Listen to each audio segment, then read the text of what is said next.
سلام، توی این ویدیو میخوام آموزش طراحی سر از تمام زوایا رو بهتون بگم. یه شورت ویدیوی کوچولو گذاشتم اما خب کامل نبود. این روش رو بهش میگن روش لومیس، چون فردی به اسم اندر لومیس اومده این رو ابداع کرده. این روش خب به اونش کاری نداریم. اگه بخوام فلسفه این سبک رو بهتون بگم ممکنه یه مقداری سردرگم بشید، پس میرم سراغ آموزشم. اول از نیمرخ شروع میکنم چون شاید درکش اینجوری براتون راحت تر باشه.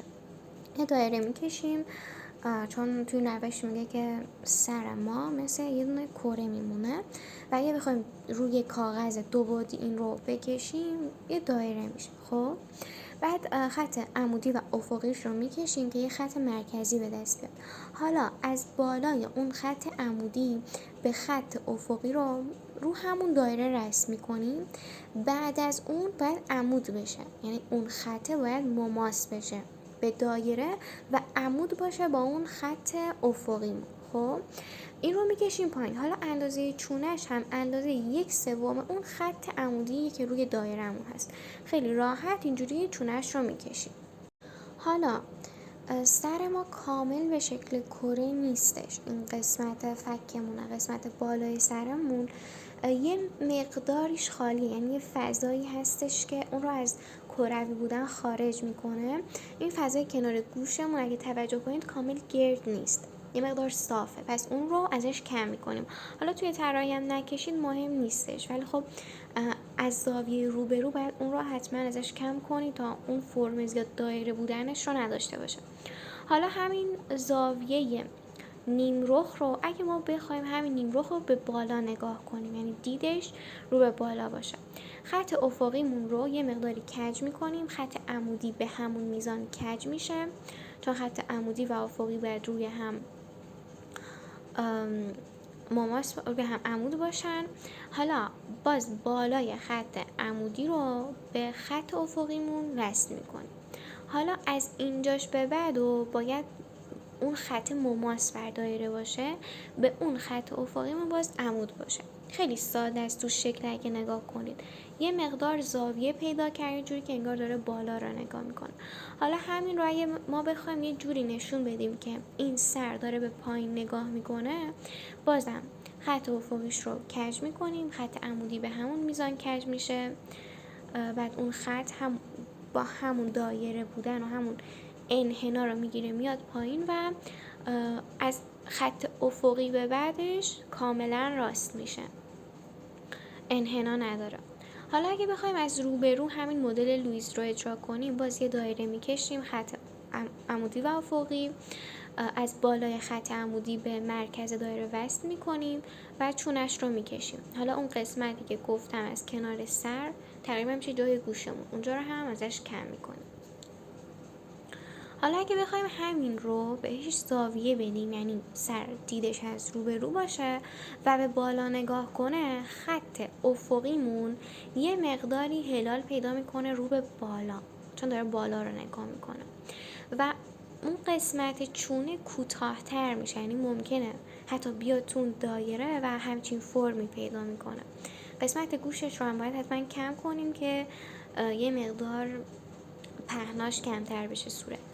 حالا اگه بخوایم همین رو همین صورتی که داره روبرو به ما نگاه میکنه یه مقدار زاویهش رو به پایین بکنیم، خط افقیمون رو یه مقدار به پایین هلال میکنیم و چونمون کوتاه‌تر میشه. اگه خیلی رو به پایین زاویه پیدا کنه، حتی اون خط چونه دیگه اصلا مشخص نیست، یعنی شاید همون دایره مشخص باشه.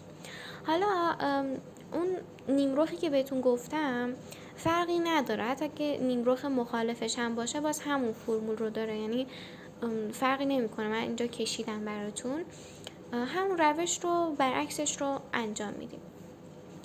حالا اگه بخوایم سرخ رو بکشیم، خط افقی رو باز صاف میکشیم و خط عمودیمون رو حالا از بالای خط عمودی بین اون مرکز دایره تا این نقطه‌ای که خط افقیمون دایره رو قطع می‌کنیم میتونیم به دو قسمت تقسیم کنیم، جوری میکشیم پایین و چونش رو هم تا اون قسمت گوشمون ادامه میدیم. حالا اگه بخوایم همین سرخ رو بهش زاویه بدیم و رو به پایین نگاه بکنه، به همون روش نیمرخ میتونیم فقط این خط افقی و عمودیش رو یه مقدار بچرخونیم، یعنی همون صورت رو میکشیم فقط یه مقدار میچرخونیمش. حالا اگه همین بخواد رو به بالا نگاه کنه، باز خط افقیمون رو یکم کج میکنیم رو به بالا، از بالای خط عمودی به وسط اون پارا خطمون وصل میکنیم و مستقیم عمود میکنیم رو به پایین میکشیم و قسمت چونش رو هم تا کنار گوش ادامه میدیم. حالا سر از پشت یه مقدار سخت میشه چون دیگه چونش مشخص نیست. دایره میکشیم خط عمودی و افقی و چونش رو از کنار گردن مشخص میکنیم. اون قسمت گوش رو هم ازش کم میکنیم. حالا اگه از پشت باشه و به بالا نگاه بکنه، اون قسمت چونه خیلی خیلی کم مشخص میشه، یا تو بعضی مدل‌ها دیگه انقدر زاویه پیدا کرده که کلاً چونه مشخص نمیشه.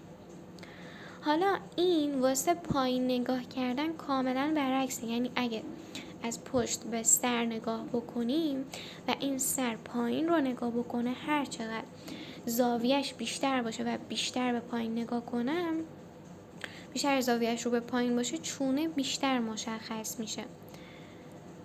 حالا واسه اینکه پایین رو نگاه بکنه، اون خط افقیمون هلالش رو به بالا میشه. واسه قبلی رو به پایین بود، واسه این رو به بالا، چون این قسمت پشت سرمونه.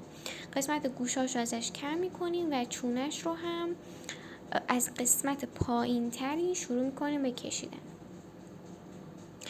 تموم شد آموزش. و بچه‌ها من قبل این یه ویدیو دیگه گرفتم، این کوچولو است که میبینید، اینا رو کشیدم. حالا چون خیلی ریز بود باز ویدیو گرفتم. اگه میدونید که به کارتون میاد ازش اسکرین شات بگیرید. مرسی که تا آخر ویدیو با من بودید.